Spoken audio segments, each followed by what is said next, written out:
Un tipo que se poncha en la carretera como a las 2 de la mañana. Y él tenía muy mal genio. Porque se poncha, qué fenómeno esto, puncharme yo a las 2 de la mañana en esta carretera donde no hay una sola casa, donde no hay una luz, donde no hay nada, qué fenómeno. Y mira para allá de bueno primero y ve una lucecita por allá.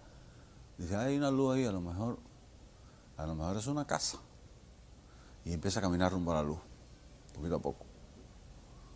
Y dice, bueno, a lo mejor no hay casa ninguna. A lo mejor es una luz de cualquier cosa. Y no se ve, dice, sí, efectivamente es una casa acá.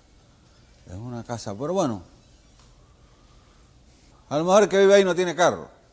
A mí lo que me hace falta es un gato. Y si no tiene carro, ¿para qué? Me da lo mismo que tenga casa. Y sigue caminando. Levanta la vista un poco más y se fija un poco más. Dice, no tiene carro, mira, hay un carro ahí, Dice, bueno, pero a lo mejor tiene carro, pero a lo mejor no tiene gato. Llego ahí y el tipo no tiene gato.